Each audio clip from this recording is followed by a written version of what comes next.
دین تو ایک مجموعے کا نام ہے، دین ایک مجموعے کا نام ہے. ہم سفر میں تھے، اچانک راستے میں وہ عصر کی نماز کا وقت آ گیا، بھائی نماز پڑھنی ہے. تو ساتھی کہنے لگے کہ یہاں ہمارا کارخانہ ہے، بڑا کارخانہ ہے، اس میں راستے میں ہے، بالکل سڑک کے کنارے ہے، ہائی وے پر، یہاں نماز پڑھنے عصر کی. ٹھیک ہے، وضو بھی کرنا تھا، یہاں پڑھ لیتے ہیں. اندر کے کارخانے میں تو ایک مشین دیکھی ہم نے جو شاید 20-25 میٹر لمبی. میں بتایا کہ اس میں یہ سامان بنتا ہے. تو کہنے لگے جس کو دعا کر دیا، یہ مشین بند ہے اور اس کے بند ہونے کی وجہ سے کروڑوں کا نقصان ہے. میں نے کہا کیوں بند ہے؟ تو وہ ایک چھوٹا سا پرزہ انگلی میں پکڑ کر لائے کہ جی یہ چھوٹا سا ایک پرزہ ہے، یہ جرمنی سے آنا ہے اور اس کے آنے میں کچھ دشواری ہے، کچھ مشکلات ہیں. کیا ہے؟ میں نے کہا اتنی بڑی مشین ہے، تم اسے تو چلاؤ، یہ پرزہ جب آئے گا دیکھی جائے گی. کہ نہیں جی یہ پوری مشین اس پرزے کے بغیر بیکار ہے. تو بات سمجھ میں آئی. میں نے سوچا، میں نے کہا یہ بھی مخلوق کی بنائی ہوئی مشین اس پرزے کے بغیر بیکار ہے، تو جو نظام اسلام اور اسلام کے احکام اور ایک مکمل ضابطۂ زندگی اللہ نے بنا کر دیا ہے، مسلمان اس کو ٹکڑے کر کے اور اس کے اجزاء بکھیر کے اور چند اجزاء اس میں سے چھانٹ کر یوں کہے کہ اس سے میں کامیاب ہو جاؤں گا. میں نے کہا جو مخلوق کے ہاتھ کی بنائی ہوئی مشین کے ایک چھوٹے سے پرزے کی کمی کی وجہ سے یہ پوری مشین بیکار پڑی ہے، اس سے کوئی فائدہ نہیں ہے. مسلمان جزوی اسلام سے کامیاب ہو جائے گا کہ ہاں میاں جتنا اسلام ہے کافی ہے. حالانکہ بات یہ نہیں ہے کہ 10% اسلام تو 10% کامیابی اور 50% اسلام تو 50% کامیابی. اللہ نے کامیابی کا وعدہ کمال دین قد افلح المؤمنون کہ ہمارے یہاں تو ایمان کے سارے احکام جتنے ایمان کے ساتھ ہیں ان سارے احکام پر کامیابی کا وعدہ ہے. سارے احکام پر کامیابی کا وعدہ ہے. ایسا نہیں ہے کہ جزوی اسلام ہو تو جزوی کامیابی آ جائے، ایسا نہیں ہے. یہ بات اس مشین کو دیکھ کر سمجھ میں آئی کہ جب یہ مشین بیکار ہے اور اس سے لاکھوں کروڑوں کا نقصان ان کا ہو رہا ہے، مال نہیں بن رہا کہ مشین نہیں چل رہی ایک پرزے کی وجہ سے. تو میرے دوستو عزیزوں، اصل میں بات یہ ہے کہ اسلام تو ایک مکمل طریقے زندگی کا نام ہے. ہاں یہ نہیں کہ حالات کے اعتبار سے. تو میں نے عرض کیا کہ یہ منافقین کا کام تھا کہ وہ چلتے تھے حالات کے اعتبار سے کہ بھئی حالات دیکھو. اس زمانے کا مسلمان بھی حالات کے اعتبار سے چل رہا ہے، حکم کے اعتبار سے نہیں. ایک بات. دوسری بات یہ ہے کہ ایمان کے بغیر وعدے پورے نہیں ہوتے. جتنے بھی وعدے ہیں اعمال پر، وہ سارے وعدے یقین کرنے والوں کے لیے پورے ہوتے ہیں. حضور اکرم صلی اللہ علیہ وسلم اپنے صحابہ سے وعدے کرتے تھے، اپنے صحابہ سے وعدے کرتے تھے. ان وعدوں کو منافقین بھی سنتے تھے، ایمان والے بھی سنتے تھے، لیکن دونوں کے سننے میں فرق تھا. وہ فرق مجھے بتانا ہے، اور یہ فرق میں اس لیے بتا رہا ہوں تاکہ اس زمانے کے مسلمان ڈریں، ان میں ڈر پیدا ہو. کیوں؟ اس لیے کہ اللہ حفاظت فرمائے اس زمانے میں بھی اللہ کے وعدوں کو سننے والوں کی دو قسمیں ہیں.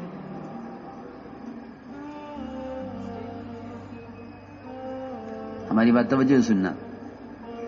اس زمانے میں بھی ان وعدوں کو سننے والی دو قسمیں ہیں، جیسی اس زمانے میں تھی. بہت توجہ سے بات سننا. ہمارے یہاں تعلیم کے حلقے ہوتے ہیں. یہ تعلیم کے حلقے جنہیں لوگ کہتے ہیں ہاں یہ تبلیغ والے عمل کا شوق پیدا کرنے کے لیے کچھ تعلیم کرتے ہیں، اور یہ ان لوگوں کے لیے ہے جن میں نماز کا، ذکر کا، تلاوت کا، روزے کا شوق نہیں ہے، ان کے لیے ہے. ہم تو سارے عمل کرنے والے ہیں، ہمیں تو ضرورت ہی نہیں ہے اس کی. حالانکہ آپ اندازہ کریں وہ صحابہ جن کے بارے میں تصور نہیں کیا جا سکتا کہ نماز چھوڑ دیں، نعوذ باللہ، جہاں منافق آ کر نماز پڑھتے ہوں، جس ماحول میں کافر اسلام قبول کرنے سے پہلے نماز پڑھ لیتا ہو، وہاں مومن نماز چھوڑ دے گا؟ ایسا ماحول اجتماعی نماز کا. ایسے صحابہ جو اعمال پر کے پابند اور حکم پر جان دینے والے، ان کے لیے بھی یہ تعلیم کا حلقہ ان کے ایمان کی تجدید کے لیے ہوا کرتا تھا. اس زمانے میں لوگ یہ سمجھتے ہیں کہ تعلیم ان لوگوں کے لیے ہے جن میں عمل کا شوق نہیں ہے، اور بلکہ ہمارے کام کرنے والے بیان بھی کرتے ہیں کہ بھئی یہ تعلیم تو شوق پیدا کرنے کے لیے ہے، شوق پیدا کرنے کے لیے. جی ہاں، ہمارے بیان کرنے والے بیان کرتے ہیں کہ تعلیم عمل کا شوق پیدا کرنے کے لیے ہے. حالانکہ تعلیم عمل کا شوق پیدا کرنے کے لیے نہیں، بلکہ تعلیم، اللہ اکبر، فرماتے تھے تعلیم اسباب کی تردید کے لیے اور وعدوں کے یقین کی تجدید کے لیے ہے، کہ وعدوں کا یقین تازہ ہو، اسباب کی تردید ہو. سنو، اسباب کی تردید اور وعدوں کے یقین کی تجدید، یہ تعلیم کا مقصد ہے، جس کو میں نے کہا ہے کہ ایمان کے بغیر وعدے پورے نہیں ہوتے. کہ وعدوں پر یقین لاؤ، ہم وعدے پورے کر دیں گے، اور اگر تمہیں وعدوں میں شک ہے تو تم وعدوں سے محروم ہو جاؤ گے. وعدوں میں شک کون کرتے ہیں؟ وعدوں میں شک وہ کرتے ہیں جو وعدے سن کر حالات دیکھتے ہیں. جی ہاں، وعدے سن کر جو حالات دیکھتے ہیں وہ وعدوں میں شک کرتے ہیں. جو وعدے سن کر حکم دیکھتے ہیں وہ ان کے لیے وعدے پورے ہو جاتے ہیں. حضور اکرم صلی اللہ علیہ وسلم، تعلیم آپ کے زمانے میں زبانی ہوتی تھی، آپ اللہ کی طرف سے آنے والے وعدے صحابہ کو سناتے تھے. اس زمانے میں صرف اتنا ہے کہ وہ وعدے کتاب میں لکھے ہوئے ہیں، کتاب پڑھ کے سنائی جاتی ہے. جی ہاں، آپ نے وعدے فرماتے تو وہ وعدے ہوا کرتے تھے برے حالات میں، کیونکہ اگر وعدے اچھے حالات میں ہوں تو منافقین بھی کہیں گے کہ ہاں سمجھ میں آ رہا ہے، ہو سکتا ہے ایسا، حالات بتلا رہے ہیں کہ ایسا ہو جائے گا. ارے سنو تو صحیح، وعدے ہوتے تھے برے حالات میں،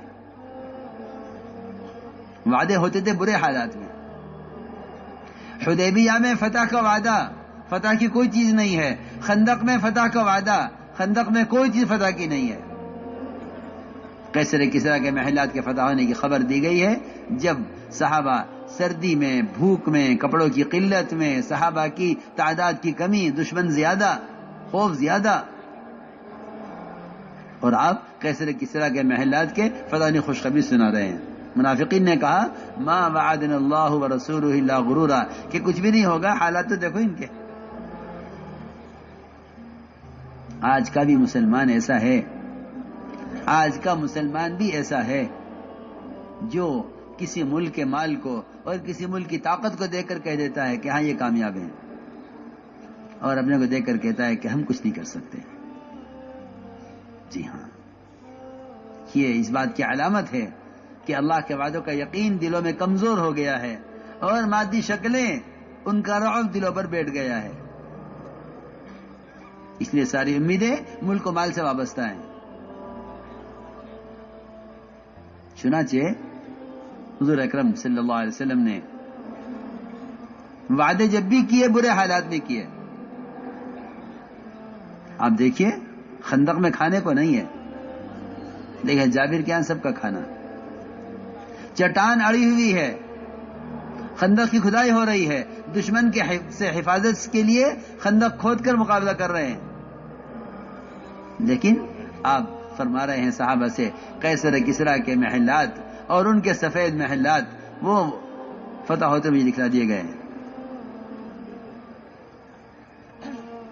کیوں؟ اگر برے حالات میں وعدے نہ ہوں تو منافقین چھٹ کر کیسے الگ ہوں گے؟ سنو میں کیا کہہ رہا ہوں، اگر وعدے برے حالات میں نہ ہوں تو نفاق چھٹ کر کیسے الگ ہوگا؟ نفاق تو چھٹے گا ہی جب وعدے برے حالات میں کیے جائیں۔ اس لیے صحابہ کرام منتظر رہتے تھے کہ یہ وعدہ پورا ہوگا۔ عجیب بات ہے، تعلیم کا حلقہ چل رہا تھا، آپ نے فرمایا کہ تم حرا کا علاقہ فتح کرو گے۔ یہاں تو حال یہ ہے کہ صبح کی تعلیم کی کوئی حدیث ظہر کی نماز میں یاد نہیں، اور ظہر کے بعد کی تعلیم کی کوئی حدیث عصر مغرب میں یاد نہیں، کیا عمل پر کیا ملے گا؟ ادھر اذان ہو گئی، ادھر گاہک آ گیا، کیا کروں؟ یہ تو ظہر کی تعلیم کا اثر نہیں اس شخص پر جس کے صبح سے شام تک کوئی آمدنی نہ ہوئی تھی، اچانک ادھر مغرب کی اذان ہوئی، ادھر گاہک آ گیا۔ اللہ اس وقت گاہک کو کیوں لائے؟ رزق دینے کے لیے نہیں لائے ہیں، وہ رزق دینے میں گاہک کے پابند نہیں ہے، میں پہلے کہہ چکا ہوں۔ اللہ گاہک کو لائے ہیں اس وقت یہ دیکھنے کے لیے کہ یہ نماز کے لیے گاہک کو چھوڑ کر آتا ہے یا یہ گاہک کے لیے نماز کو چھوڑ دیتا ہے۔ یہ اس امتحان کے لیے صبح سے شام ہو گئی، کوئی آمدنی نہیں ہوئی، کوئی گاہک نہیں، کوئی کسٹمر نہیں، اور ادھر اذان ہوئی مغرب کی، ادھر گاہک آ گیا۔ اللہ دیکھنا چاہتے ہیں اس وقت اس کا جو قدم اٹھے گا نماز کے لیے، میں اس کی نہیں، اس کی نسلوں کے لیے روزی کا انتظام کروں گا، اور اگر اس وقت یہ بلانے پر نہیں آیا، عجیب بات ہے، لوگ کہتے ہیں وہ تو جماعت کی نماز تو سنت ہے۔ عجیب جہالت ہے اس زمانے میں، جہالت کہا جائے جہالت، کہ جماعت کی نماز تو سنت ہے، فرض تو ہے نہیں، ابھی یہ کام ذرا ضروری آ گیا، اسے کر لو، نماز قضا نہیں ہوگی، پڑھ لیں گے ابھی جا کر، جماعت سے پڑھنا سنت ہے، نماز پڑھنا فرض ہے، یہ کہتے ہیں۔ حالانکہ اذان نماز کا ٹائم بتانے کے لیے نہیں ہے، اذان نماز کا ٹائم بتانے کے لیے نہیں ہے، نماز کے اوقات تو اذان کے شروع ہونے سے بہت پہلے بتا دیے گئے تھے، ہجرت سے بھی پہلے۔ سنو میں کیا کہہ رہا، اذان بہت بعد میں آئی، نماز کے اوقات پہلے بتا دیے کہ نماز کس وقت سے کس وقت تک کون سی پڑھنی ہے۔ اذان بہت بعد میں آئی ہے، نماز کے اوقات پہلے آ گئے۔ ہاں،